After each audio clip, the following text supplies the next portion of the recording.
मेरे प्यारे दोस्तों नमस्कार। मैं पीयूष गुप्ता स्वागत करता हूं आपके अपने परिवार वेदार्थ क्लासेज के इस यूट्यूब चैनल पर। दोस्तों आज हम लोग मैथ का एक नया चैप्टर जिसका नाम दो चर वाला रैखिक समीकरण है, इसके बारे में जानने वाले हैं। यह आपके परीक्षा की दृष्टि से कितना महत्वपूर्ण है, क्या हमें यह परीक्षा की दृष्टि से पढ़ना चाहिए कि इस चैप्टर को छोड़ देना चाहिए, और ये जो बोर्ड पर लिखा हुआ है ये सब क्या है, इसके बारे में हम लोग आज चर्चा करने वाले हैं।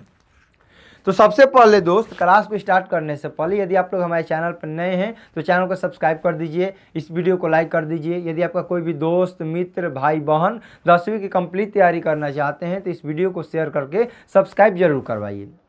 तो आइए सबसे पहले हम लोग समझने का प्रयास करते हैं कि ये जो हमारे एग्जाम की दृष्टि से ये दो चर वाला रैखिक समीकरण है कितना ज़रूरी है।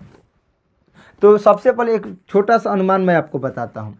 जब भी कोई व्यक्ति पेपर देता है या आप लोग कोई भी क्वेश्चन बैंक देखिएगा तो वहाँ से ऑब्जेक्टिव में मिनिमम कुछ नहीं पूछता है तो 4 से 5 सवाल आपको पूछा जाता है। कुछ भी नहीं पूछेगा तो 4 से 5 सवाल आपको एक नंबरिया में देखने को हर एक साल मिलेगा। यानी कि एक नंबर का जो सवाल है जो 5 यदि पूछ देगा तो टोटल संख्या यहाँ से कितना मिल जाएगा, हम लोग को 5 नंबर मिल जाएगा। और ये बहुत आसान होता है, लेकिन आसान होगा कब, जब आपको ये तीनों पॉइंट के बारे में जानकारी होगा तब। यदि आपको इन तीनों पॉइंट के बारे में जानकारी नहीं है तो कितना भी कोशिश करते रह जाएगा, ये कभी बनने वाला आपसे नहीं है। तो यहाँ से हमको फ्री ऑफ कोर्स में 5 नंबर मिल गया। और यदि हम लघु की बात करते हैं तो लघु उत्तरीय प्रश्न यहाँ से लगभग 2 सवाल आपको मिलेगा। एक भी मिलेगा तो 1 या 2 सवाल आपको हर एक साल यहाँ से देखने को मिलेगा। तो मिनिमम यहाँ से कितना मान लेते हैं, 4 नंबर मिल जाएगा।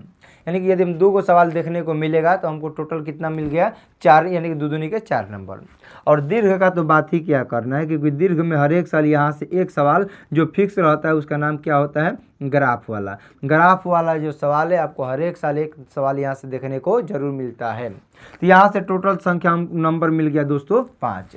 तो 5 नंबर ऑब्जेक्टिव में, 2 को लघु सही कर दिए तो 4 नंबर, और यहाँ से 5 नंबर। टोटल नंबर कितना हम लोग को मिल गया दोस्तों, 14 नंबर मिल गया। यानी कि यदि आप दो चर वाले रैखिक समीकरण पढ़ लेते हैं तो कुछ भी नहीं मिलेगा तो आपको 14 नंबर पक्का परीक्षा में मिल जाएगा। तो क्या आपको ये बताइए कि पढ़ना जरूरी है या पढ़ना जरूरी नहीं है। तो ये आपके परीक्षा की दृष्टि से काफ़ी महत्वपूर्ण है, इसीलिए इस चैप्टर को आपको कवर करना है। अब बात करने वाले हैं कि दो चर वाले रैखिक समीकरण का व्यापक रूप क्या होता है। a1/a2 बराबर b1/b2 not equal to c1/c2 रहती है। ये क्या चीज़ है, ये क्या चीज़ है, ये कैसी चिड़िया का नाम है, तो इनके बारे में हम लोग चर्चा करने वाले हैं। तो चलिए सबसे पहले हम लोग समझने वाले हैं कि दो चर वाले रैखिक समीकरण का व्यापक रूप क्या होता है। यदि आपको दो चर वाले रैखिक समीकरण का व्यापक रूप मालूम नहीं होगा तो इन तीनों पॉइंट के बारे में आपको कभी भी जानकारी नहीं हो पाएगा। तो याद रखिएगा, जब भी इसके दो चर वाले रैखिक समीकरण का व्यापक रूप के बारे में चर्चा करेगा तो इसका व्यापक रूप याद रखिएगा a1x plus b1y plus c1 बराबर 0। इसका दूसरा हो जाएगा a2x plus b2y plus c2 बराबर 0। यानी कि आपको याद रखना है कि दो चर वाले रैखिक समीकरण का व्यापक रूप क्या होता है। तो a1x plus b1y plus c1 बराबर 0, a2x plus b2y plus c2 बराबर 0 होता है। और इसी से आपको इन तीनों के बारे में जानकारी होना चाहिए कि जब a1/a2 not equal to b1/b2, यानी कि जब इसको और इसका हम लोग भाग देंगे और इनका भाग देंगे और ये दोनों कभी आपस में बराबर नहीं होगा तो इनका पहला हल होता है अद्वितीय हल। ये आपको रटना है, समझने की कोई ज़रूरत नहीं है। पहला हल होगा अद्वितीय हल, इसका दूसरा हल हो जाता है प्रतिच्छेदी। दूसरा क्या हो जाता है दोस्त, प्रतिच्छेदी हो जाता है। तीसरा क्या हो जाता है दोस्त, इसका संगत हो जाता है, संगत हो जाता है। चौथा इसका पॉइंट क्या हो जाता है, इसका केवल एक हल होगा, केवल एक हल होता है, एक हल होता है। पांचवा पॉइंट क्या हो जाता है, यह अविरोधी होता है। यह क्या होता है, अविरोधी होता है। कब अविरोधी होता है, जब a1/a2 not equal to b1/b2 रहता है तब। तो इन पांचों को आपको याद रखना है। जब भी कोई पूछेगा कि a1/a2 not equal to b1/b2 है तो क्या क्या होता है, अद्वितीय हल, प्रतिच्छेदी, संगत, केवल एक हल या अविरोधी होता है। ये पांचों आपको पॉइंट याद होना चाहिए। अब बात कर लेते हैं हम लोग a1/a2 बराबर b1/b2 not equal to c1/c2 रहे तो अब क्या क्या हल बन सकता है। तो जब भी a1/a2 बराबर b1/b2 not equal to c1/c2 रहे तो पहला तो याद रखना कि यह असंगत होगा। क्या होगा, असंगत होगा। दूसरा आपको याद रखना है कि यह हमेशा क्या होता है, समांतर होता है, यह हमेशा इसका समांतर हल होता है, समांतर होता है। तीसरा आपको याद रखना है कि इसका कोई भी हल नहीं होता है, इसका एक भी हल नहीं होता, इसका एक भी हल नहीं होता है, इसका एक भी हल नहीं होता है, या आप लिख सकते हैं कोई भी हल नहीं होगा, कोई भी हल नहीं होगा, ये आपको याद रखना है, कोई भी हल नहीं होगा। कब? जब a1 बटा में a2 बराबर में b1 बटा में b2 not equal to c1 बटा में c2 रहे, तो इसका कोई भी हल नहीं होगा। तो ये इसको याद रखना है, और इसको याद, और एक हम लोग का है लास्ट वाला, a1 बटा में a2 बराबर b1 बटा में b2 बराबर में c1 बटा में c2 रहे, तो अब क्या होगा? तो जब ये तीनों आपस में बराबर होगा तो पहला तो संगत होगा, पहला तो संगत होगा, दूसरा इसका अनंत हल होगा, अनंत हल होगा, तीसरा आपका याद रखना है कि इसका अनेक हल होगा। अनंत हल बोले या अनेक हल बोले, दोनों का मतलब क्या है, एक ही है, अनेक हल होगा। और चौथा इसका क्या हल हो जाएगा दोस्तों, इसका हल हो जाता है संपाती, समपाती होता है इसका हल। यही तीन आपको पॉइंट याद रखना है। जब आप इन तीनों पॉइंट को याद रख लीजिएगा, कर लीजिएगा, तो इससे बाहर आपको एक नंबरिया कोई भी पूछेगा नहीं। यदि जब आपको तीनों पॉइंट याद रहेगा तभी आपसे एक नंबरिया बनेगा, अन्यथा कभी भी आपसे ऑब्जेक्टिव सवाल नहीं बनेगा। तो पहला हम क्या बताए हैं कि दो चर वाले रैखिक समीकरण का व्यापक रूप क्या होता है, तो इसका a1x plus b1y plus c1 बराबर 0, a2x plus b2y plus c2 बराबर 0 होता है। दूसरा बताएं कि जब a1 बटा में a2 not equal to b1 बटा में b2 रहे, तो इसका क्या होता है, अद्वितीय हल, प्रतिच्छेदी, संगत, केवल एक हल, और क्या हो जाएगा, अविरोधी होता है। दूसरा बताएं कि जब a1 बटा में a2 बराबर b1 बटा में b2 not equal to c1 बटा में c2 रहे, तो इसका असंगत हो जाएगा, समांतर हो जाएगा, और एक भी हल नहीं होगा, कोई हल नहीं होगा। और चौथा बताएं कि जब a1 बटा में a2 बराबर b1 बटा में b2 और बराबर में c1 बटा c2 रहे, तो इसका क्या क्या हल हो जाएगा, संगत हो जाएगा, अनंत हल हो जाएगा, अनेक हल हो जाएगा, और संपाती हो जाएगा, और यहीं से आपको ऑब्जेक्टिव मिलेगा।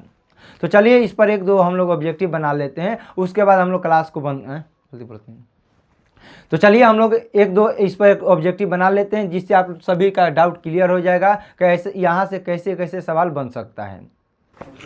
तो देखिए दोस्तों, पहला सवाल आपकी स्क्रीन पर दिया गया है कि x प्लस 2y प्लस 3 बराबर 0, 3x प्लस 6y प्लस 9 बराबर 0 है, तो इसके कितने हल होंगे। पहला ऑप्शन है कि एक हल होगा, दूसरा हल है कि कोई हल नहीं होगा, तीसरा ऑप्शन है कि अनगिनत हल होगा, और इनमें से कोई नहीं। तो सबसे पहले हम सवाल को लिखते हैं, और सवाल में लिखा हुआ है कि x प्लस 2y प्लस 3 बराबर 0, दूसरा दिया है कि 3x प्लस 6y प्लस 9 बराबर 0।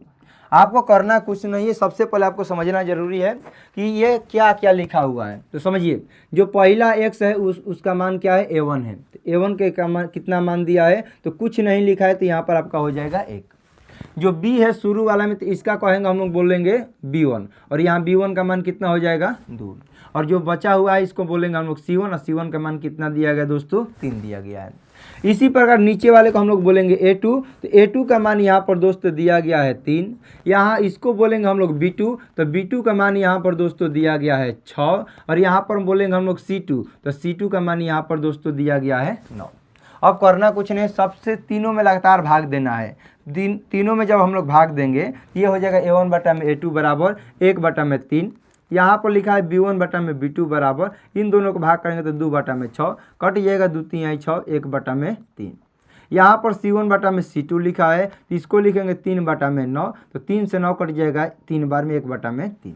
अब यहाँ देखिए आप लोग कि 1 बटा 3, 1 बटा 3 और 1 बटा 3, तीनों का मान क्या आया है, यहाँ पर तीनों का मान यहाँ पर बराबर आया है। तो जब हम तीनों का मान बराबर लिखवाए हैं, तीनों का मान क्या आया है, यहाँ पर बराबर आया है, यानी कि a1 बटा में a2 बराबर में b1 बटा में b2 और बराबर में c1 बटा में c2। जब तीनों बराबर होता है तो हम क्या लिखवाएं, आप लोग ये बताइए। तो जब तीनों बराबर होता है तो हम लिखवाएं कि इसका अनंत हल होता है, अनगिनत हल होता है, यह संपाती होता है, और संपाती को ही आश्रित भी कहते हैं, इसको दिमाग में रखिएगा। तो इसका सही उत्तर क्या हो जाएगा, क्योंकि ये तीनों बराबर है तो इसका अनगिनत हल होगा, ऑप्शन नंबर सी हो जाएगा इसका सही उत्तर। ये आपको समझ में आया। चलिए एक और सवाल इसी पर हम बना लेते हैं, तब तक इसको आप लोग स्क्रीनशॉट ले लीजिए। चलिए दोस्तों, दूसरा सवाल देखिए, यहाँ पर लिखा हुआ है कि 5x प्लस 4y प्लस 8 बराबर 0, 7x प्लस 6y माइनस 9 बराबर 0 है, तो ये बताइए कि इसका क्या हल होगा। तो सवाल में लिखा हुआ है कि 5x 5x minus 4y plus 8 बराबर 0, 7x प्लस 6y माइनस 9 बराबर 0 लिखा हुआ है। इसका क्या हल होगा हम लोग को बताना है। तो सबसे पहले जो शुरू में है इसको हम लोग लिखेंगे एक a1 का मान यहाँ पर हो जाएगा 5, इसको बोलते हैं b1, तो यहाँ पर b1 का मान हो जाएगा दोस्तों माइनस का 4। यहाँ पर लिखा हुआ है c1, तो c1 का मान यहाँ पर हो जाएगा 8। ठीक इसी प्रकार यहाँ पर a2 बराबर हो जाएगा 7, b2 बराबर हो जाएगा आपका 6 और c2 बराबर हो जाएगा आपका माइनस का 9।